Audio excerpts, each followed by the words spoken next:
Tyler didn't have much, just a folding table, a few lemons, and a dream to help. But by sunset, the whole neighborhood was rallying behind a cause no one had expected. If this story warms your heart, don't forget to like, share, and subscribe for more real-life stories of hope and humanity. Tyler Martin sat at the kitchen table, swinging his legs and peeling the corner of a cereal box, his fingers restless while his eyes lingered on his mother. She was on the phone, her voice low, serious, the way it got when she didn't want him to hear something. But 9-year-olds notice more than grown-ups think, and Tyler could hear the worry creeping in. "No, I understand," she said, tucking the phone under her chin while she wiped the counter for the third time. "It's just awful. I mean, with 2 kids and no job, what are they supposed to do? The power company's shutting them off this week." Tyler's ears perked up. His hands stopped moving.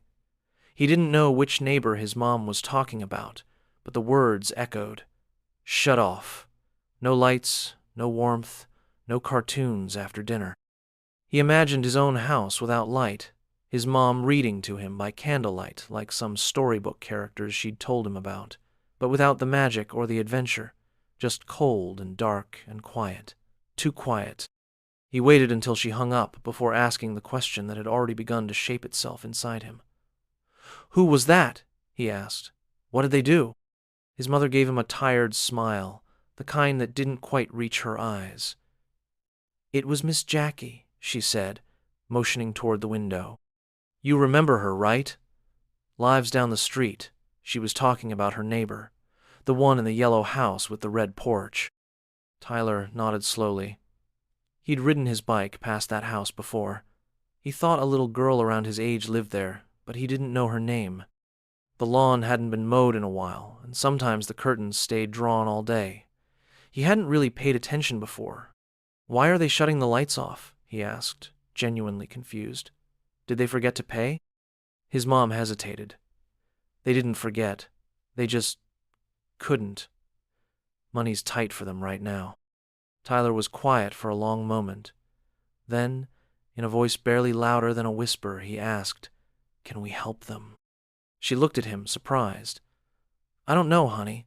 We're doing what we can, but the bill's a few $100s. It's hard." The words didn't sit well with Tyler. He stood up from the table and walked to the window, peeking out at the street. The sun was shining, the pavement warm and shimmering. Cars passed occasionally. Neighbors mowed lawns or watered flowers. It was the kind of day that made you feel like anything was possible. "I want to try," he said, almost to himself. His mother didn't catch it the first time. "What's that, sweetie?" "I want to help," he repeated, this time louder. "I can sell something, like a toy, or maybe I can do something, like a job." His mom walked over and knelt beside him, placing a hand on his shoulder. "That's sweet, Ty, but this isn't something you can fix, okay? It's not your responsibility." "But I want it to be," he insisted. "What if I set up a lemonade stand?" She blinked, unsure if she'd heard him right. "A lemonade stand?" "Yeah. People always get thirsty when it's hot, right? I can make the signs and everything, and I'll tell them it's for the power bill.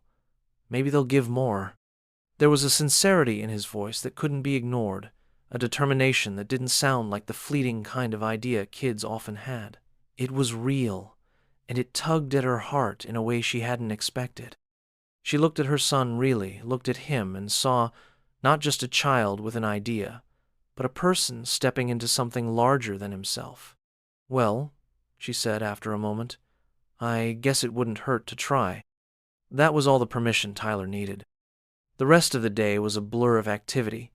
He pulled out the old folding table from the garage, the one they used for garage sales and birthday parties. It was a bit wobbly, and one leg needed a folded dish towel to stop it from rocking, but it would do.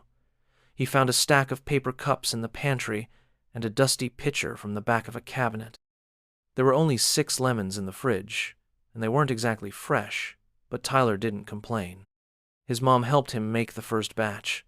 They squeezed the lemons together, the juice running sticky between their fingers, and stirred in sugar and water until it tasted just right. Tyler was proud of it.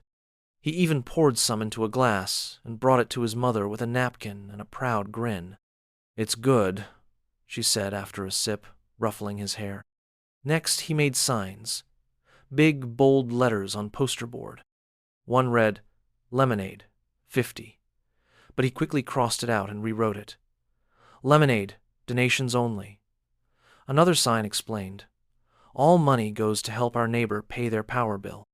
He taped them to the table, to the tree nearby, even to his bike parked at the curb. Every time he added a sign, he stood back and examined it like an artist finishing a masterpiece.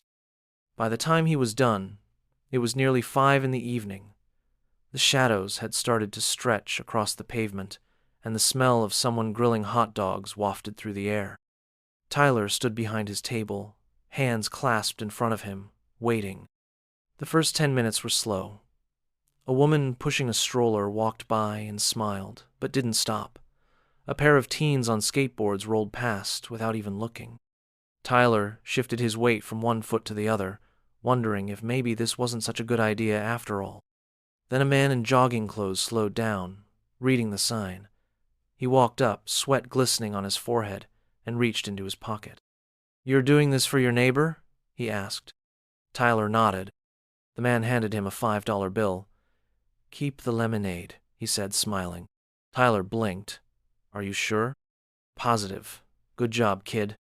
Tyler dropped the bill into a shoebox he'd labeled donations and watched the jogger continue down the sidewalk.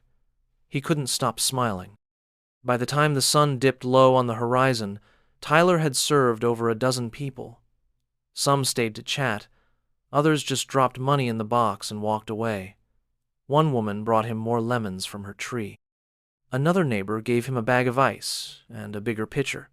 It wasn't a crowd, but it was something, and more than anything, it was a start. When he closed the stand that night, he carried the shoebox inside and set it on the table like it was treasure. He and his mom sat together, counting the bills and coins one by one. $87, she said, eyes wide. "Tyler, that's incredible." He smiled, his cheeks flushed and sticky with sugar. "It's not enough yet," he said, not with disappointment, but with hope. "But it's something." And it was. It was the beginning of something much bigger than either of them could have imagined. The next morning, Tyler was up earlier than usual. His eyes blinked open to the soft glow of sunlight creeping in through the blinds, casting striped patterns across his bedspread. Normally, he would burrow deeper into the covers and wait for his mom to call him down for breakfast, but today felt different. It felt like something was waiting for him outside, and he couldn't bear to keep it waiting long. He threw on a t-shirt, shorts, and his favorite sneakers, the ones with the frayed laces and tiny grass stains from all the backyard adventures. He didn't even mind brushing his teeth or combing his hair, which usually took some coaxing. His mind was already outside, at the edge of the driveway, with the folding table and the signs and the lemonade. It had been a small thing yesterday, something that started from a pang of worry and a flash of determination. But now it had become more. It had become real, and he wasn't ready to let it go. Downstairs, the kitchen smelled like toast and orange juice. His mom stood at the stove, humming to herself, flipping a pancake in a pan. When she turned and saw Tyler standing there, fully dressed and alert, her eyebrows lifted. "Well, good morning," she said with a smile. "You're up early." "I'm going to open the stand again," he said, his voice steady. "I figured you might," she said, gesturing to the counter where she had already set out lemons, sugar, and the big plastic pitcher. "Thought I'd help you get a fresh batch going." He grinned. There was something about having someone believe in what he was doing, even in such a quiet way, that made his chest feel a little bigger, like he could stand up straighter just because someone else was standing beside him. Together, they made the lemonade. This time, the lemons were fresh, bright yellow, and smooth-skinned, bought just that morning. They sliced and squeezed and stirred, and Tyler couldn't help but taste it at every stage, wanting it to be perfect. not just because he wanted people to enjoy it, but because he felt like it represented something more than a drink. It was a promise, a cup of care.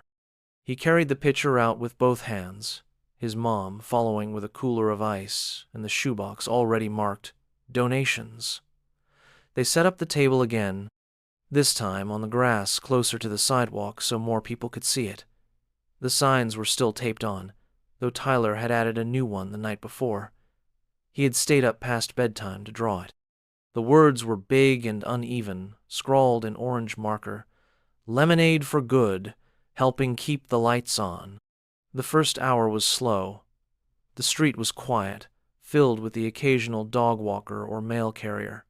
Tyler sat on an overturned milk crate, elbows on the table, watching every passerby with hopeful eyes. Some gave a friendly wave, others passed without looking. He didn't mind. He waited with patience, the way his mom said good things often started.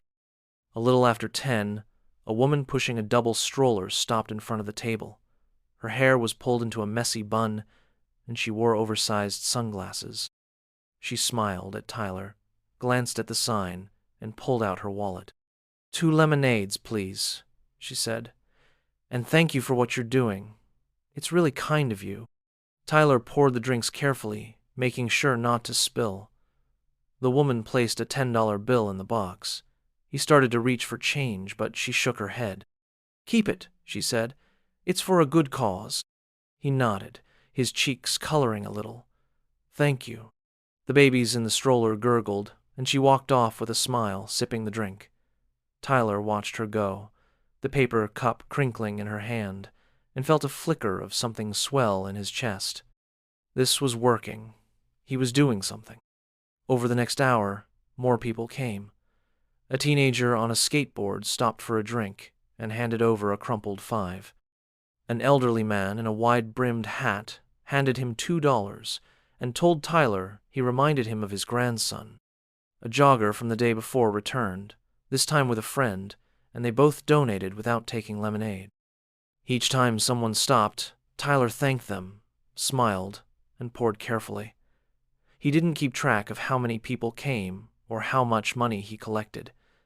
What he noticed instead were the faces.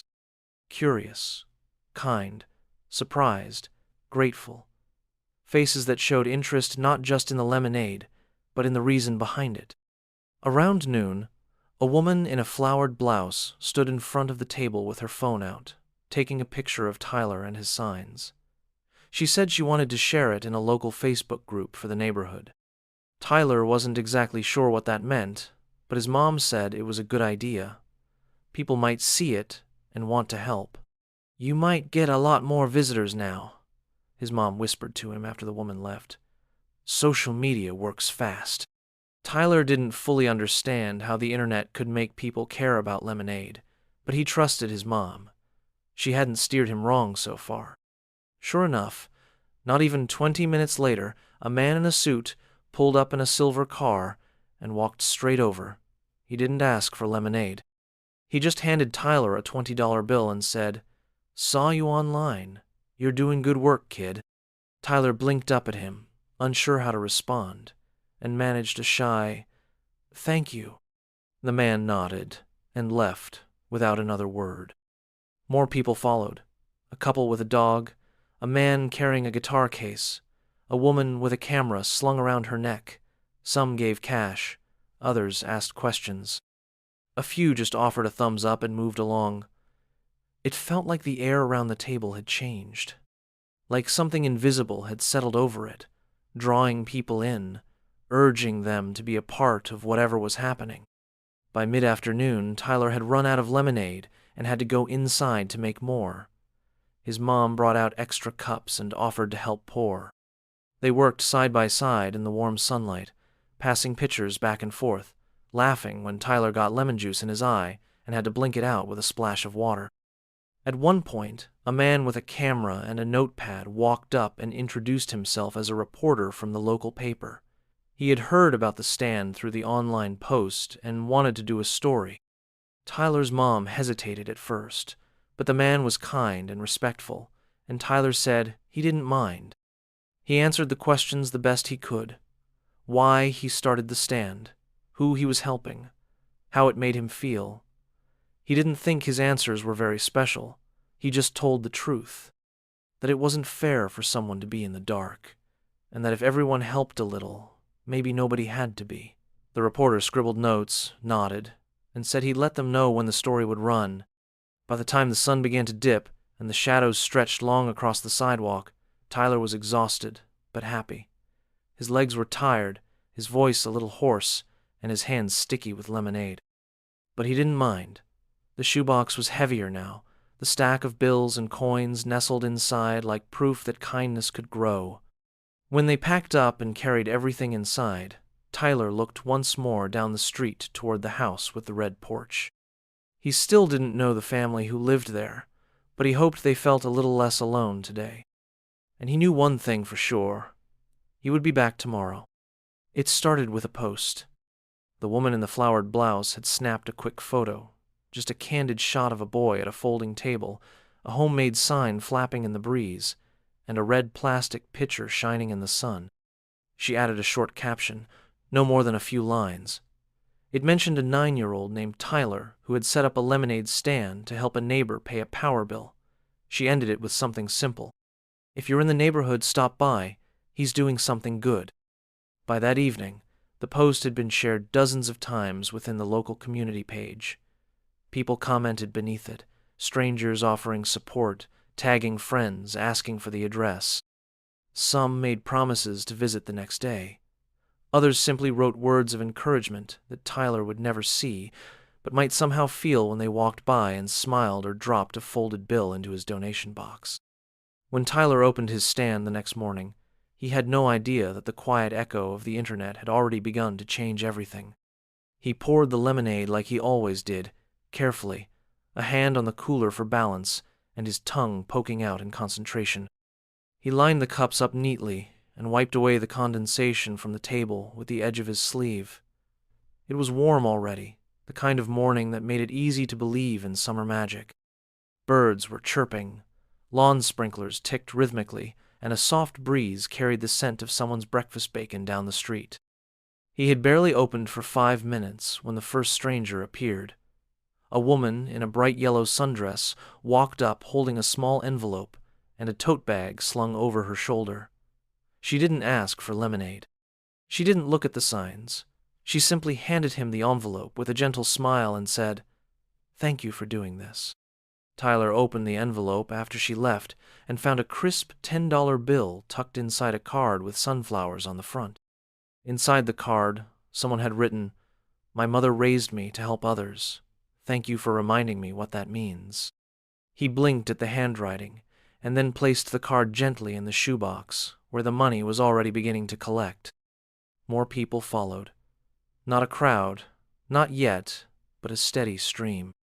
A young couple walked their dog up and bought 2 cups, chatting with Tyler about how they had seen the post online and thought it was the sweetest thing they'd heard in weeks.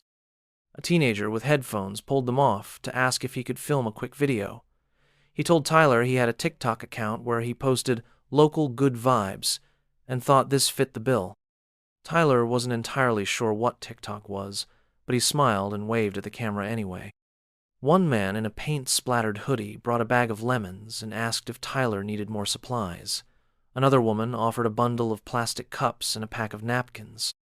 A few people simply walked up, pressed money into the box, and left without saying a word. Every time Tyler tried to thank them, they waved it off like he had done something extraordinary and they were just trying to catch up. He didn't understand why so many people were suddenly interested. It was just lemonade, just a small table on a quiet street, just one idea sparked by a phone call and a boy who didn't like the thought of someone being left in the dark. But the world around him seemed to be growing louder and brighter with each passing minute, as though his tiny act had struck a chord in people that had been waiting quietly, hoping for something to believe in. By mid-morning, a car with a decal on the side reading Local Channel 6 pulled up to the curb. A woman with a microphone stepped out, followed by a man carrying a camera on his shoulder. Tyler froze, his fingers sticky with sugar and lemon, suddenly aware of how wrinkled his shirt was and how his hair hadn't been brushed quite right. His mother came outside, wiping her hands on a dish towel, her eyebrows raised in surprise. The reporter introduced herself and asked if they could film a short segment. She had seen the photo online and wanted to share the story with the local news viewers. Tyler looked up at his mom, who gave a small nod, and then found himself standing behind his table answering questions while the camera blinked red at him. He stumbled at first, unsure what to say, but the reporter smiled and kept her questions simple. Why did he start the stand? What did he want to do with the money? How did it feel to help someone? He answered honestly. He didn't use big words or try to be impressive. He just said what he felt. "I didn't think it would be a big deal," he admitted, squinting against the sun. "I just thought if I could help even a little bit, then maybe the neighbor wouldn't feel alone." The camera clicked off a few minutes later, and the reporter thanked him. She said they would air the story later that day. As she left, she handed him a $5 bill and took a small cup of lemonade with her. "For the ride back," she said, and winked. Tyler sat back down and looked at the shoebox again. It was nearly full already. His mom had brought out a second box just in case. She was good at planning ahead like that. They hadn't counted everything yet, but she said it had to be over $200 by now, and that was before lunch. Neighbors he had never spoken to before stopped by. A man with gray hair and a cane told him about how his family used to struggle when he was a kid, and how they had once gone a whole week without electricity. A young woman with blue streaks in her hair shared that she had been helped by a stranger once when she couldn't make rent, and had never forgotten it. She said Tyler's stand made her feel like that stranger all over again. There were stories everywhere. People didn't just come for lemonade anymore. They came to talk, to remember, to connect. They came because something about the small table with the wrinkled sign and the boy with the hopeful eyes made them feel part of something that mattered. By the time the sun tilted toward afternoon, the air had shifted. Not in temperature, but in energy. People were smiling more, waving at each other, standing around and chatting instead of hurrying past. Tyler's driveway had become something new, something that felt less like a place where cars parked and more like a town square, a gathering point, a spark. His mother brought out peanut butter sandwiches and apple slices and sat with him under the shade of the tree while he ate. They didn't say much, just listened to the breeze and the distant sound of a lawnmower somewhere down the street. Occasionally, someone would walk up and quietly place something in the box. Tyler always nodded and smiled, even if his mouth was full. By the time they packed up that evening, the second box was halfway full. His mom said they'd count it later, maybe after dinner. Tyler was tired, but it was the kind of tired that felt earned. Like his body knew it had done something worth doing. Before they went inside, Tyler turned once more to look at the street. It looked the same as always. The sidewalk still cracked in places, the lawns in different stages of green, the houses steady and familiar. But something had changed. He could feel it. And even though he didn't have the words for it yet, he understood that his little lemonade stand wasn't just a place to sell a drink.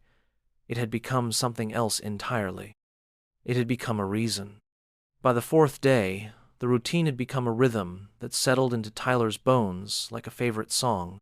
He would wake up early, earlier even than his mother sometimes, and pad down the hallway in socked feet to peek out the front window.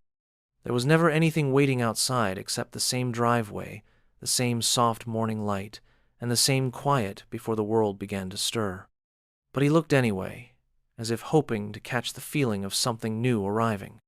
He would make breakfast with his mom, who had taken to letting him measure the pancake batter and stir in blueberries. They worked around each other with a practiced grace, moving between the stove and the sink and the refrigerator with the shared knowledge of a growing purpose. His mother no longer questioned the plan. She knew he would run the stand. She knew people would come. She no longer needed convincing that something meaningful was unfolding in their front yard. After breakfast, they would begin the preparations. The lemonade had to be fresh. Tyler insisted on squeezing the lemons by hand, even when it left his palms sticky and faintly stinging. He believed the lemonade tasted better that way, more real, as if the work behind it mattered as much as the drink itself. His mother didn't argue. She just handed him more lemons. They had gone to the store the evening before and bought bags of lemons, extra sugar, and more cups. The donations from the previous days had not only begun to grow in size, but had also begun to grow in form. People brought supplies. Neighbors he barely knew showed up with coolers, napkins, and even a small umbrella to shield the table from the sun. Someone delivered a stack of handwritten thank you notes for Tyler to read when he had time. Most of them were from people he had never met. That morning, as they walked the supplies out to the lawn, Tyler noticed something new. His mother had tucked a white envelope in her pocket, the corner peeking out. When he asked what it was, she only smiled and told him they would talk about it later. For now, there was work to do. The lemonade stand was open by 9. It didn't need a grand opening, no ribbon cutting, no announcements.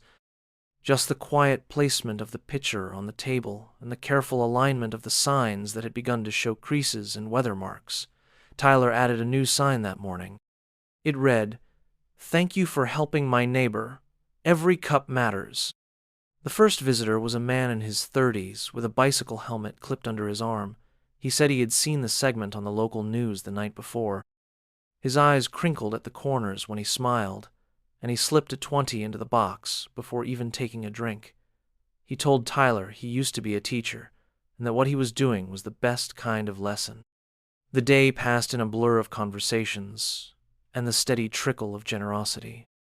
More than once, Tyler had to go inside to make another batch of lemonade, a task he now performed with the precision of a small business owner. His mom helped carry pitchers back and forth, always with a watchful eye, always ready to step in if he needed a break, but he rarely did. Tyler had found a kind of energy he didn't know he had, one that seemed to come from the people who kept arriving.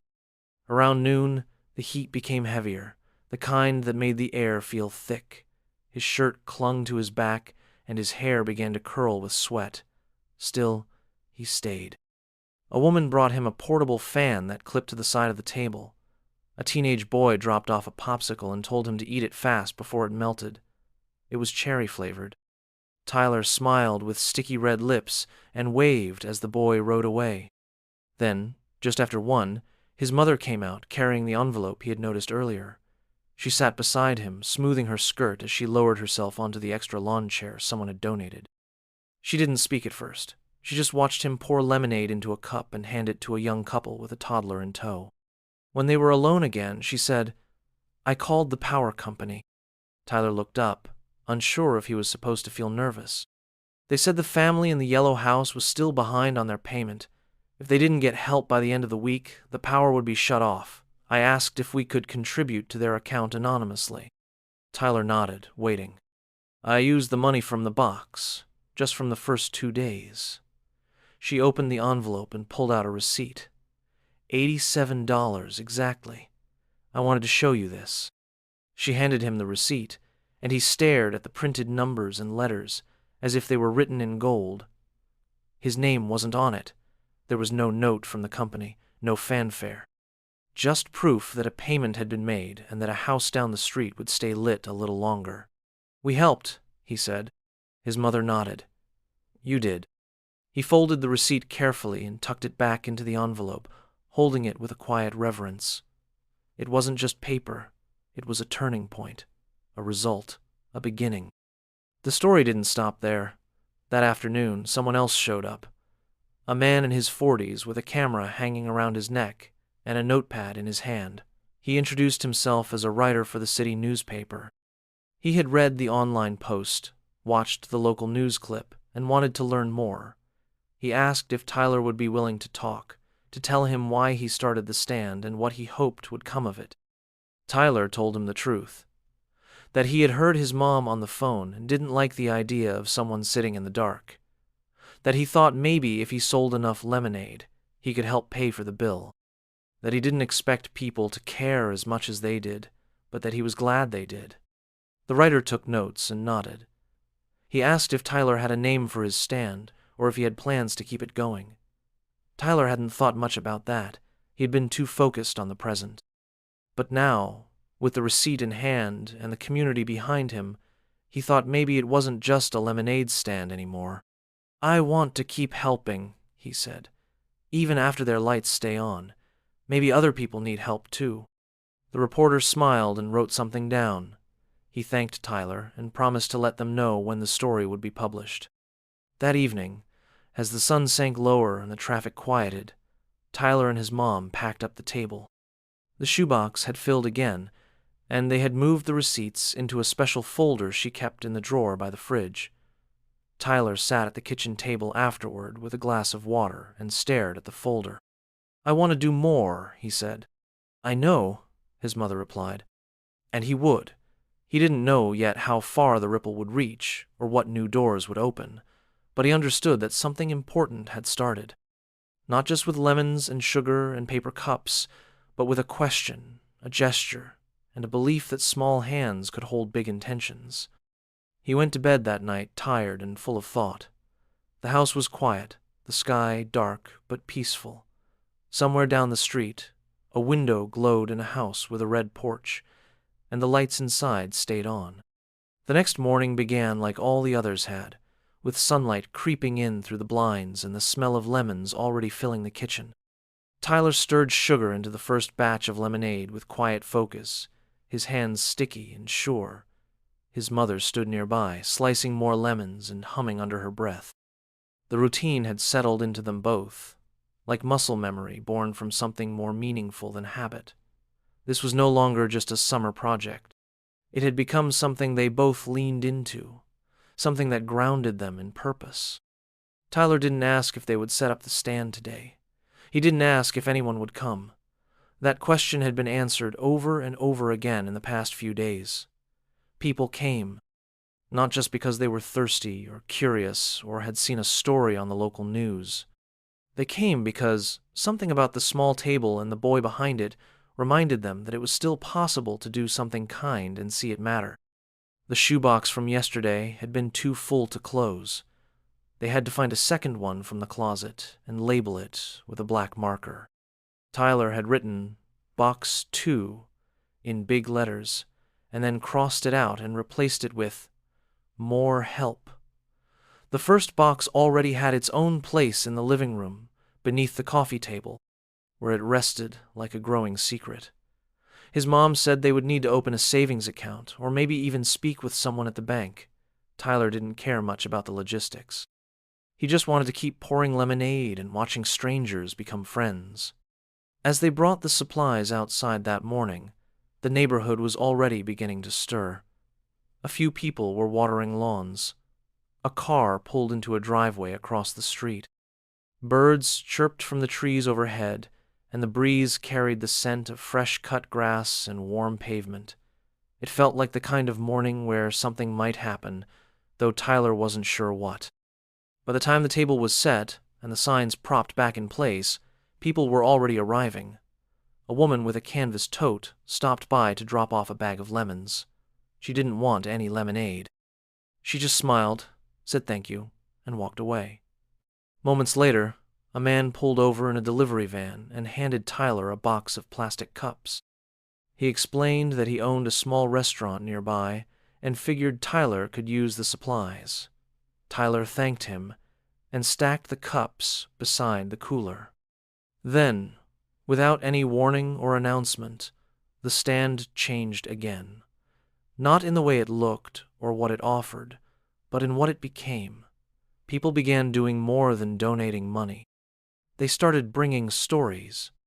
An older woman with silver hair and a wide-brimmed hat approached the table slowly, walking with the careful pace of someone who had learned to carry time like a glass of water. She asked for a lemonade and sipped it slowly, sitting in one of the extra folding chairs that Tyler's mom had set out under the tree. When the shade cooled her enough and the lemonade was half gone, she spoke. "When I was your age," she said, "my father lost his job. We didn't have heat that winter. My brothers and I slept in our coats. Sometimes my mom boiled water just to steam up the kitchen and make it feel warm." Tyler listened, eyes wide. "I wish someone like you had been around back then," she said. It means something, what you're doing. You're making people remember how to care." She handed him a $10 bill, stood slowly, and returned to her car without another word. Tyler placed the money in the box, then watched her go, her car pulling away slowly, her story still floating in the space she had left behind. Others came with their own stories. A man in paint-splattered jeans told Tyler that he had once slept in his truck after losing his apartment. A young woman with earbuds still in one ear said her mother used to trade baked goods with neighbors when they couldn't pay bills. A teenage boy wearing a school hoodie confessed he and his siblings had eaten cereal with water for a whole week one summer when their fridge had broken and their power had been cut. Tyler did not always know what to say. He wasn't old enough to fully grasp the weight of all these stories, but he knew how to listen. He poured lemonade and looked people in the eye and let them speak. Sometimes that was all anyone really wanted, to be heard, to know someone else cared. His mother sat nearby, occasionally wiping her eyes behind her sunglasses. She didn't say much either, but her presence was steady. Tyler felt it in the way she refilled the cooler, adjusted the signs, and leaned in slightly when someone's voice grew low with memory or emotion. Later that afternoon, a man who had been watching quietly from the sidewalk approached the table. He was tall and quiet, with dark eyes and a kind but tired expression. He placed a folded envelope on the table and looked at Tyler for a moment before speaking. "I know the family you helped," he said. "The ones in the yellow house. They don't know who paid the bill yet, but I do. I just want to say thank you. You probably don't realize it, but what you did changed everything for them." Tyler felt a strange flutter in his chest, a combination of pride and something softer, something that felt like the edge of understanding. He opened his mouth to reply, but the man held up a hand. "No need," he said. "Just keep going." He turned and walked away, and Tyler stood in the silence he left behind, the envelope still on the table. Inside, when he opened it, was a note, just a few lines. "You reminded us that people still care. We were starting to forget. Thank you." There was no money in the envelope, just those words. Tyler tucked it into the shoebox anyway. It belonged there more than anything else. As the sun began to lower and the sky turned the pale blue of late afternoon, the front yard took on the feel of a quiet festival. Children played near the sidewalk. Parents lingered under the trees. People brought their dogs and their coffee and their folding chairs. Someone had started a speaker playing soft music, and a neighbor offered to bring cookies the next day to share. It was no longer just a lemonade stand. It had become a place to gather, to tell stories, to feel the shape of community again. Not because anyone had planned it that way, but because one child had asked a simple question. What if I help? Tyler did not know how long this would last, or how big it might grow. He only knew that every cup he poured mattered. Every person who stopped by brought something invisible with them and left a little lighter than when they came. And each time someone walked away with a smile, or a memory, or a sense of hope, it felt like another light had been turned on in a house somewhere. That evening, after the table was packed, and the cooler drained and the chairs folded, Tyler sat on the porch steps with his mother, watching the fireflies flicker in the yard. She handed him a cookie from a tin someone had left behind, and nudged his shoulder gently. "You're doing something special," she said. He nodded, not needing to say anything. The sky darkened slowly, and somewhere down the block, a porch light clicked on. Tyler saw it through the leaves and smiled. Another light, still burning. By the end of the week, Tyler's lemonade stand was no longer just a neighborhood fixture. It had become something larger, something that pulled people out of their homes and into the orbit of a cause that had quietly taken root at the edge of a driveway. What had started with a small boy's concern over a stranger's power bill had turned into something the entire street now looked forward to. His folding table still sat on the same patch of grass, shaded by the same tree, with the same plastic pitcher that had been filled and emptied more times than he could count. But everything around it had changed. The street itself seemed livelier. Neighbors who used to nod silently as they passed now lingered. chatting as they waited for their turn to donate or grab a drink. Cars slowed as they passed, windows rolling down to ask if this was the lemonade stand they had seen online or read about in the paper. Tyler's story had run in the city newspaper just 2 days ago, tucked neatly on the second page beneath a headline that simply read, "One cup at a time." The article had included a picture of Tyler behind the table, grinning into the sun, and described how he had raised money to help a neighbor pay their utility bill. It had also noted how his effort had snowballed into something more, how strangers had joined in to give, how local businesses had begun taking notice. That morning, Tyler set out 3 coolers instead of 1. His mom had bought them from a yard sale around the corner, and he had spent the night before labeling each with a piece of duct tape and a marker. Lemonade, peach lemonade, and strawberry lemonade. He had tried the flavors himself and declared them all excellent. His mom laughed when he said that. She had started calling him the CEO of Lemonade, a title he wore proudly. People continued to arrive throughout the morning. Some came on foot, others parked halfway down the block and walked up carrying reusable shopping bags or strollers or even lawn chairs. A group of kids from the nearby elementary school arrived with a teacher who had seen the story and brought them as part of a summer kindness project. Tyler handed out lemonade to each of them, and they gave him crayon drawings in return. Most of the pictures showed a lemonade stand with a smiling sun overhead. The words, "Thank you, Tyler," scribbled in colorful block letters. He taped the drawings to the front of the table. In the early afternoon, a woman arrived, carrying a cello case on her back and a paper bag in one hand. She introduced herself as Mara and explained that she played with the city orchestra. She had read the article and wanted to help. Instead of money, she offered music. Without waiting for an answer, she took out her cello, positioned herself under the tree near the stand, and began to play. The sound drifted down the street like something out of a dream. Soft and slow and full of emotion. People stopped what they were doing just to listen. Tyler poured drinks while the music played, moving a little slower so he could take in the way the sound changed the mood. Conversation softened. Children sat cross-legged in the grass, and for a few minutes, everything felt perfectly still. Like the world had agreed to pause and recognize that something special was happening in a place most people would have never noticed before. Later, after Mara packed up her cello and waved goodbye, a new family arrived. A mother, a father, and 2 small children. Tyler didn't recognize them at first, but when the father approached, he introduced himself in a low voice. "We're the ones from the yellow house," he said.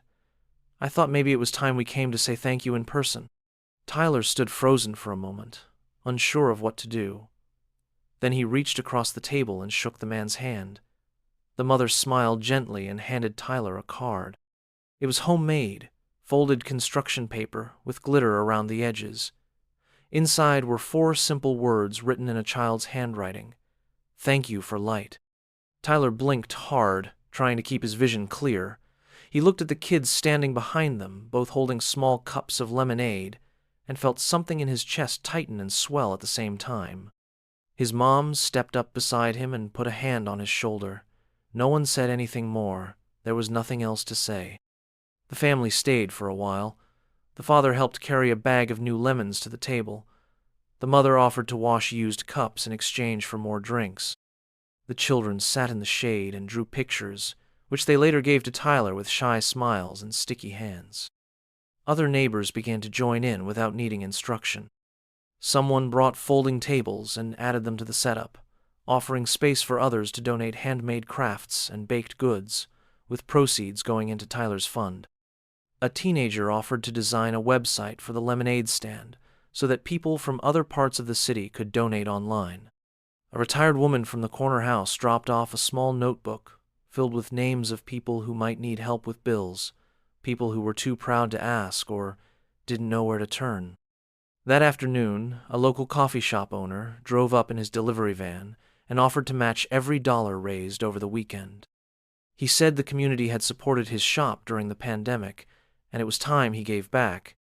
Tyler's mom wrote his name and number down in a notebook that was quickly becoming a ledger, a record of everything this small movement had grown into. There was a sense that everyone was building something together, even if no one quite knew what it would become. It wasn't about lemonade anymore. It wasn't even just about paying bills. It was about presence. It was about the way people looked at each other when they gathered around the table, the way they shared pieces of their lives without hesitation, as if the act of giving had opened a door they didn't know they had closed. By the time the sun dipped low and the sky began to stretch into shades of orange and purple, Tyler was tired in the best kind of way. His hands were sticky, his cheeks were sun-kissed, and his heart felt full. He sat on the curb, sipping the last bit of strawberry lemonade from a paper cup, watching as people slowly wandered home, waving goodbye and promising to return the next day. His mom came and sat beside him, the two of them silent for a while. Then she reached into her bag and pulled out the notebook with all the names, all the donations, all the little notes people had written in the margins. She handed it to him and said, "You should give this a name." Tyler looked down at the book, at the cover smudged with fingerprints and lemon juice and crayon marks. He thought for a moment, then smiled. "Lemonade Light," he said softly. His mother nodded. "Perfect." They sat there until the streetlights flickered on and the stars began to poke through the sky. Somewhere down the block, laughter floated through an open window, and Tyler thought of all the people who would come again, and he knew that what they had built was not temporary.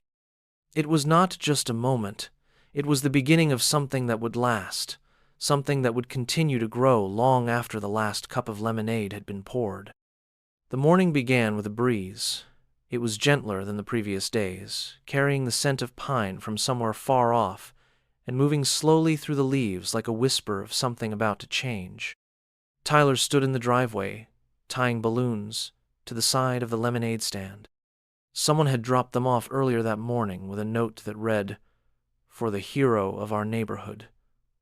The balloons bounced lightly in the air, their yellow ribbons swaying, catching the light. His mom watched from the porch, sipping her coffee and smiling. She had begun to let the days unfold without too much planning, knowing by now that something unexpected would always find its way to their corner of the street. The stand had taken on a life of its own, expanding from a table and a cooler to something resembling a small fair. There were chalk drawings on the sidewalk, tables with cookies and muffins, folding chairs clustered together under the tree, and now balloons. Tyler set the final cup on the table and straightened the signs. He had rewritten them the night before, wanting them to look neat after the wind had worn at the corners and rain had smudged the letters. One read, "Lemonade Light. Every cup helps." Another simply said, "Neighbors helping neighbors." He liked that one the best. It felt honest and simple. People began to arrive earlier than usual, as if drawn by the morning breeze or perhaps by something more quiet and magnetic. A man with a golden retriever tied the dog to a nearby post and came to buy a drink. A pair of teenage girls sat cross-legged in the grass, filming a video for their school project on community engagement. A woman with a sun hat carried a basket of muffins and asked if she could set them on the donation table. Tyler nodded and thanked her, then turned to refill the pitcher. Just after 11, a police cruiser drove slowly down the street. It was not an unusual sight. The officers sometimes did quiet rounds through the neighborhood, waving to children and checking on open garage doors. But this car came to a full stop in front of the stand. Two officers stepped out. One held a clipboard. The other had something small in her hand. Tyler's mom stood, her coffee forgotten, her eyes narrowing slightly as if trying to guess the reason for the visit. The officer with the clipboard stepped forward and smiled. He introduced himself by name and explained that he had come not because of a complaint or trouble, but because he had received a phone call that morning from the mayor's office. The city wanted to recognize Tyler's work. The officer nodded to the second officer, who handed over a velvet box. Inside was a pin. It was round, gold, and etched with the city's emblem. The words, "Kindness, Hero," were written in a neat circle along the edge. Tyler blinked at it, then looked up at the officer. "Mayor McCallan wanted to be here himself," the officer said, "but he's at a city council meeting. He sent us to say thank you on behalf of everyone in town." Tyler took the pin carefully, unsure what to do. His mom walked over and knelt beside him, brushing a hand across his shoulder. The officer motioned toward the clipboard. "If it's all right, we'd like to take a picture and maybe share your story on the city website." Tyler nodded. He stood with the officers, holding the pin, the lemonade stand just behind them, the balloons dancing at the edge of the frame. His mom stood nearby, arms crossed in front of her, smiling through a soft look of disbelief. The camera clicked, and the photo was taken. It would later be shared online, then picked up by a national outlet that featured small acts of kindness from around the country. When the officers left, the mood changed in a subtle but powerful way. More people came, not only because of the recognition, but because something had crystallized in the act of receiving it. Tyler's efforts were no longer just a neighborhood story. They had become a city story. People now arrived from across town, holding paper maps or tapping directions into phones, asking if this was the lemonade stand they had heard about on the radio or seen in the news clip. A family drove in from 2 neighborhoods away. They had a little girl with pigtails and a bright green dress who held a dollar bill in her hand with a kind of reverence, like she had been saving it for something important. She gave it to Tyler with a grin and said, "I wanted to be part of helping too." Tyler handed her a cup of strawberry lemonade and a thank you note written in crayon. Later that afternoon, a woman in a long skirt and glasses arrived, carrying a clipboard and a canvas bag. She introduced herself as a representative from a small non-profit organization that helped families with emergency bills. She had heard about what Tyler was doing and wanted to offer support. She explained that her group could help identify families in need and even help distribute the donations in a way that would ensure each dollar was used responsibly. Tyler's mom stepped forward then, engaging in a conversation that stretched for several minutes. They talked about partnerships, about structure, about how to turn something spontaneous into something sustainable. Tyler only caught parts of it, but he understood the feeling behind it. His stand had become a bridge, connecting people who had resources with people who had needs. The woman handed them a business card and said she would follow up in a few days. In the last hours of daylight, while the traffic on the street grew thinner and shadows stretched longer, Tyler sat with his mom under the tree. He had the pin in his hand, turning it slowly, watching how the sun made the gold glint in small flashes. "I didn't think they'd notice," he said. "They noticed," she replied, brushing his hair back from his forehead. "But that's not why you did it." He nodded. The breeze stirred again, lifting the edges of the signs, making the balloons bob and twist. A few people still wandered past, waving, offering kind words, leaving behind folded bills and gentle smiles. The city had taken notice. The world beyond their street was beginning to take notice too. Tyler did not know exactly what would come next. He only knew that the work was not finished. The shoebox was nearly full again, and the notebook now held 2 more pages of names. Some were people who needed help. Others were volunteers offering their time or services. It was growing. His mom leaned back in her chair, looking at the sky. It was painted in pink and lavender now, with a few stars beginning to emerge. She looked down at Tyler and said, "You've started something, Ty, something really big." He looked at the pin again, and then at the stand, the signs, the scattered drawings, the empty cooler. It all looked so simple, but he understood now that simple things could carry the most weight. That a table on a lawn could become a place of hope. That a 9-year-old with an idea could shift the shape of a neighborhood. The mayor had not needed to be there in person. His words had reached them anyway, and Tyler had not needed applause or a medal to know that what he was doing mattered. But still, the pin sparkled in his hand, and it reminded him that kindness had ripple effects, often bigger than anyone expected. As they packed up for the evening, the lights in nearby windows began to flicker on one by one, and each one, in its quiet glow, felt like a promise. The next morning arrived with the faint scent of rain in the air, though the sky remained clear. Tyler sat at the kitchen table with a bowl of cereal, staring at the notebook that now sat in the center of the table like it was something sacred. Its cover was bent, smudged with fingerprints and lemon juice stains, and the pages inside were filled with lists, names of families, amounts donated, contact numbers, and scribbled notes in the margins. His mother flipped through it slowly while she sipped her tea, her eyes scanning each line with quiet focus. "I think it's time," she said without looking up. "Time for what?" Tyler asked between bites. "To set a goal. You've helped one family, and more are asking for help now. You're not just reacting anymore, Tyler. People are looking to you. It's time to decide what you want to do next." He thought about that for a long moment. His spoon rested in the bowl. There were so many directions this could go, and his 9-year-old brain tried to organize it all, tried to turn the swirling possibilities into something simple and clear. He had seen how people responded to stories, how one act of kindness pulled another behind it like a string of lights stretching across the neighborhood. What if they could keep pulling? 5,000, he said suddenly. His mother looked up. "I want to raise $5,000, Tyler said again, louder this time, more certain. "We can help more families, not just one at a time, a whole bunch. Maybe we can get enough to help everyone who needs it this summer." She blinked, a smile forming slowly on her face. "That's a big number." "I know," he said, "but I think we can do it." That afternoon, they wrote the new goal on a large sign and taped it to the front of the stand. In bold marker it said, "Goal 5, 0 to help our neighbors." Below it, Tyler added small checkboxes in rows of 5, promising to mark one off every time another $100 was raised. It made the goal feel less like a mountain and more like a staircase, one step at a time. Word spread quickly.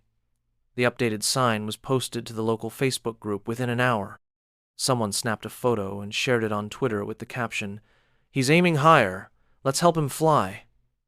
Donations increased by the afternoon, not just from in-person visitors, but from people across the city.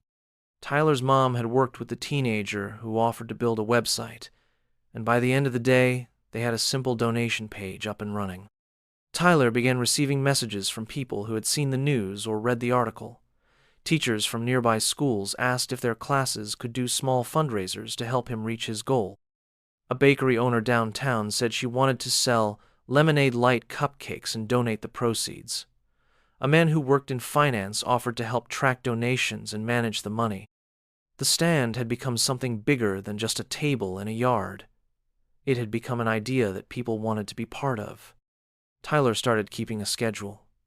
His mom helped him organize volunteers to run the stand in shifts so he could take breaks or even have a full day off. A group of classmates asked if they could join, and soon he had a rotation of helpers. They wore matching yellow t-shirts that read Lemonade Light Crew, printed by a local print shop that offered the first batch for free. Each child who joined brought their own energy, their own way of interacting with visitors. Some liked to draw signs.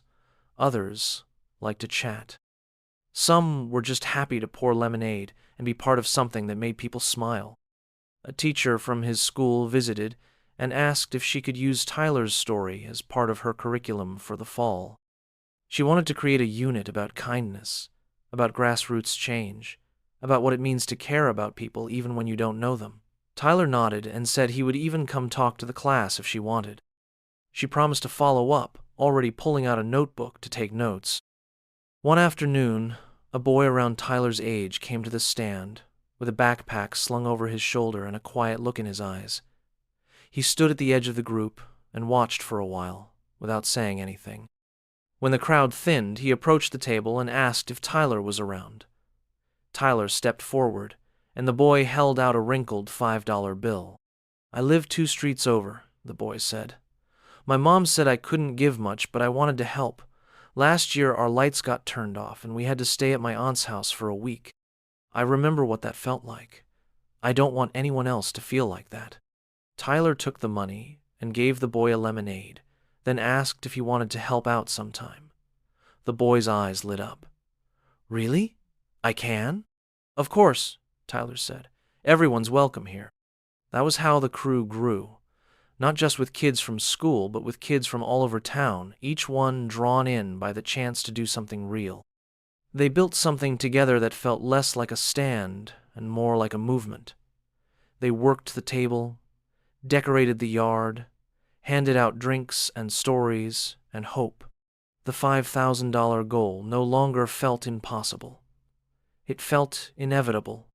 By the end of the week, they had already raised more than $2,500. Halfway there, Tyler kept crossing off boxes on the goal sign, each X drawn with a marker and a wide grin. He had begun writing letters to donors, sometimes dictated to his mom, sometimes in his own handwriting. Each one thanked the person for their support and told a little story about someone they had helped. That weekend, a family that had received help stopped by with a basket of cookies and a small handmade sign that read, "Thank you for the light." They stayed for an hour, talking with visitors, telling their story. It wasn't dramatic or filled with tears. It was quiet and honest. They talked about late bills, lost work, and how the small gesture of having their utility bill paid had lifted a weight they didn't realize they were carrying. Tyler listened, his hands resting on the edge of the table, and felt again the reason for all of it. It wasn't about the number, it wasn't about the attention, it was about this moment. About seeing the difference that kindness could make in someone's life. He didn't have to imagine what it would feel like to help anymore. He could see it, right in front of him. When the sun set that night, the lights in the front yard stayed on a little longer. They had strung fairy lights through the trees, donated by someone who said the stand should shine even when the sun went down. Tyler sat beneath them with a cup of lemonade in his hand, his feet bare, his legs stretched out in the grass. His mom sat beside him, notebook in her lap, checking off names and counting the day's donations. She glanced over and smiled. "You really think we'll reach 5,000?" she asked. "I think we'll pass it," Tyler said. And deep down, he believed it. Because once people understood what it felt like to help, it was hard to stop. Because every cup still mattered. Because one boy with a table had started something, and now a whole town was carrying it forward. The summer began to fade. Tyler noticed it first in the way the mornings felt, just a little cooler than before, with the sunlight arriving a shade later and hanging at a lower angle across the grass. The cicadas still buzzed, and the sky still glowed with the deep blue of long afternoons, but something was shifting. It was in the smell of the wind, in the way the neighborhood children played a little harder now, trying to squeeze every drop from the season before school began again. It was in the way his mother started making oatmeal instead of pancakes, and in the folded stack of back-to-school flyers on the kitchen counter. The lemonade stand kept going, but Tyler could feel the change there too. The crowds were still coming, generous and kind, but there was a quieter mood to them now. Fewer children came during the weekdays. More adults stopped by after work with tired shoulders and grateful eyes. There were fewer cookies on the donation table, fewer drawings hung from the stand, though the older ones still remained, fluttering in the breeze, faded by sun and time. They had surpassed $5,000. It had happened on a Thursday afternoon, almost without fanfare, when a man from a neighboring town arrived and handed over a check for $120. Tyler had added it to the stack, counted once, then again, and then turned to his mom with wide eyes. She smiled and pulled out her phone to take a picture of him holding up the notebook where he had crossed off the final box. The moment had been quiet, but full of meaning. They had reached the goal. The neighborhood had helped 23 families by then, including another round of payments made just days before. Tyler thought he would feel finished after that. He thought maybe the stand would close, or that they would pause it for the school year and return next summer. But the idea of stopping made something in his chest feel hollow. So he kept going. The lemonade stand stayed open, maybe not every day, but often enough to keep the spirit alive. A rotating group of volunteers still arrived to help. Sometimes it was just Tyler and his mom. Other times there were 5 or 6 kids under the tree, pouring lemonade and drawing chalk messages on the sidewalk. The cooler weather meant fewer cups were sold, but the donations didn't stop. In fact, More people began to give without even taking lemonade. Tyler started calling them quiet helpers. They would pull up, step out of their cars, drop a folded bill or a small envelope into the box, and drive away with a wave. Some of them stayed to talk, but most simply smiled and left. Tyler kept a tally of the envelopes. He read every note. One of them read, "My family was helped last year. I'm returning the favor." Another said, "I was laid off and had nothing for weeks. Someone sent me money from your fund. Now I have work again. Thank you." His mother helped him keep it all organized. They had moved everything into a large plastic file box now, with dividers for donation records, thank you notes, and family applications. A friend of hers from work helped them file paperwork to become a small nonprofit. Tyler had to ask what that meant, and when his mom explained, he said he wanted the name to stay the same, Lemonade Light. The name mattered. It reminded people what this had all started with. A small drink, a big heart, one cup at a time. As the first week of September approached, Tyler's school sent out emails and classroom assignments. He would be starting 4th grade. His backpack leaned against the wall in the hallway, freshly cleaned and filled with new pencils, a ruler, and a folder with stars on the front. He was excited to go back, but he also worried a little about the stand. Would people forget about it when summer ended? Would they still want to give? One evening, he sat with his mom on the back porch, watching the sun sink behind the trees. The air smelled of fallen leaves and grill smoke, and somewhere down the street, a neighbor was playing soft music from an open window. Tyler asked the question that had been sitting in his chest for days. What happens now? His mother looked at him, then took a long sip from her mug. Now, she said slowly, we keep going. Maybe not in the same way. You'll be back in school. The stand might not be open every afternoon. But the work you've started, it doesn't have to stop. It just gets stronger. You've built something people believe in. You gave them a reason to show up. That doesn't go away just because the weather changes. Tyler nodded, thinking about her words. He thought about the lights in the windows of the families they had helped. He thought about the notebook filled with names, the envelopes with thank you notes, the drawings from children he had never met. He thought about the cooler that had been filled 100 times and the pitchers that had been scrubbed clean by the kitchen sink night after night. I want to do something special, he said after a pause, before school starts. His mother tilted her head. What did you have in mind? Tyler thought for a moment, then said, A thank you day. We can put up decorations and play music. We won't ask for donations that day. Just give out lemonade for free. We can hand out cards that say thank you to everyone who comes. His mother smiled. I love that. So they planned it. The final weekend before school would be the celebration. They invited everyone through the neighborhood page and by word of mouth. Volunteers came to help string ribbons through the trees and set out tables with free cookies and lemonade. Tyler wrote thank you notes with the help of his mom and a few friends from the stand crew. Each card had the words, You made a difference, written in big, bold letters. Some had little drawings. Others included a quote or a personal note. On the day of the event, the weather was perfect. The sky stretched wide and blue overhead. A soft breeze carried music from a speaker someone had brought. Children played tag near the curb, and neighbors hugged each other and laughed. Tyler stood at the lemonade table, handing out free cups with both hands, his grin never fading. People thanked him over and over, but he kept reminding them it was their kindness that had made this happen. Toward the end of the afternoon, a family approached quietly.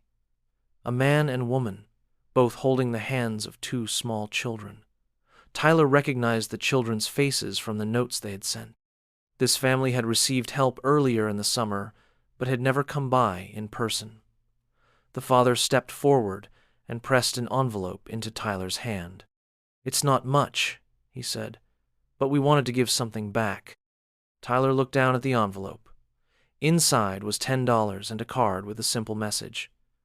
We're back on our feet. Thank you for giving us time to stand up again. That evening, As the sun dipped low and the lights from the porch cast long shadows on the sidewalk, Tyler stood by the lemonade table one last time for the summer. His mom came to stand beside him, resting her arm on his shoulder. They watched as the crowd slowly drifted away, still laughing, still talking, still waving. "Think you'll come back next summer?" she asked. Tyler looked at the table, at the signs and the cooler and the notebook full of stories. Then he looked down the street, where porch lights were beginning to turn on one by one. "I think I have to," he said. "There's still more light to share." The seasons turned, as they always do. By October, the leaves on the trees lining Tyler's street had turned from bright green to every shade of amber, orange, and crimson. Some had already begun to fall, gathering in little piles along the curbs and collecting in yards where they crunched underfoot. The lemonade stand was packed away now, its folding table cleaned and leaning against the wall in the garage. Its signs tucked carefully into a large manila envelope, marked with the word "Save." The coolers had been scrubbed and stored, and the last few unopened packs of paper cups sat in the pantry beside canned soup and cocoa. Tyler walked home from school in a hoodie instead of a t-shirt now, and sometimes his mom picked him up in the car when the wind got too sharp. The sun dipped below the rooftops before dinner, and the sound of lawnmowers had been replaced by the low rustle of wind in the trees and the faint hum of heaters kicking on inside houses.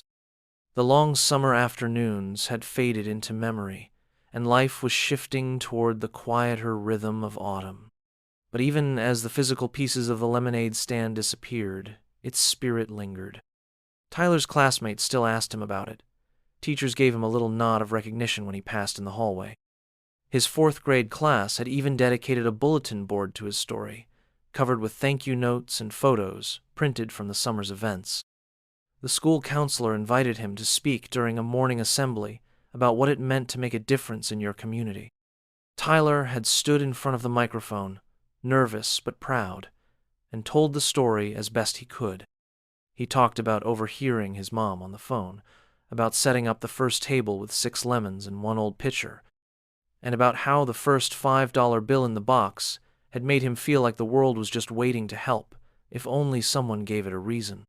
The applause afterward had been real and loud, and though Tyler didn't say much about it when he got home, his mother found the small smile on his face hard to miss. Every week, new donations still came in. Not as many as during the height of the summer, but enough. Some came through the website. Others arrived in envelopes by mail addressed to Lemonade Light, or sometimes just the Lemonade Boy. His mother had created a small corner in the dining room for keeping track of it all. A corkboard with pinned notes. A calendar with upcoming dates and plans. A binder full of financial records, family applications, and thank you cards. It was neat, thoughtful, and growing. In November, Tyler received an invitation to a local community awards dinner. The letter was printed on heavy paper and signed by the city council. It explained that he had been nominated for a youth service award and that his efforts had not only made an impact on the families he helped, but had also inspired several other local projects. A church had started a school supply drive. A senior center had launched a food delivery program. A local cafe had created a pay-it-forward wall where customers could buy coffee in advance for someone in need. All of it, the letter said, had been sparked by the lemonade stand. Tyler had read the letter twice, then handed it to his mom without a word. She read it in silence, then knelt down and hugged him for a long time. She didn't say much either. She didn't need to. The awards dinner took place in a hotel ballroom, filled with round tables and soft music. Tyler wore a button-up shirt and the same shoes he had worn to a cousin's wedding last year. His mother sat beside him, proud but understated, and squeezed his hand under the table when his name was called. He walked up to the stage, accepted a small glass trophy shaped like a star, and said thank you into the microphone before quickly stepping back down. He did not want the spotlight. He only wanted to keep doing the work. By the time winter settled in fully, Lemonade Light had raised over $9,000. The money had gone to help 37 families pay overdue utility bills.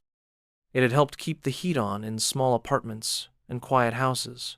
It had kept children from doing homework by candlelight and helped parents sleep a little easier at night. Some of those families had written letters. Others had sent photos. A few had shown up in person, sometimes with cookies, sometimes with tears. Tyler kept every letter. He had a box for them now, marked reminders, and sometimes, on cold afternoons, he would take it down and read a few. He liked to remember what had come from the simple decision to set up a table and offer lemonade in exchange for nothing more than belief. On the first snow day of the year, Tyler woke up early. The yard was covered in a soft white blanket. He pressed his forehead to the window and watched the flurries dance in the air. Everything felt still, as if the world had been paused just for a moment of peace. Later that morning, as his mother cooked breakfast and the smell of cinnamon filled the kitchen, he brought out the notebook, the original one, the one where he had written the first lists of names and donations and little dreams in the margins. He turned to the first page and looked at his own handwriting, so unsure and hopeful. Then he turned to the back, where his mom had added a note in her neat, looping script. It read, "One small act of kindness is never small. It ripples out farther than we can ever see." He sat with that for a while, then opened a fresh notebook. On the cover, he wrote, "Next summer." Inside, on the first page, he wrote his new goal: raise 10-0, help 50 families, add more flavors. The last line made him smile. He had almost forgotten how excited people had gotten about peach lemonade. He thought maybe he could try watermelon next year, or maybe mint. There would be time to figure it out. Before bed that night, he stood at his window and looked out at the quiet street. Most of the windows were glowing. The snow had stopped, and the whole world seemed to be holding its breath. Somewhere out there, people were sitting down to dinner under lights that stayed on because someone had cared enough to help. He placed the notebook beside his bed, pulled the covers up to his chin, and whispered, "See you next summer." And he would be back, with his folding table, his fresh lemons, and a cooler full of hope, because Tyler knew now that the stand was never really about lemonade. It was about what happened when people saw a little light and chose to pass it on. It was about how small kindnesses could spread like warm rays through a cold world. It was about showing up, one cup at a time.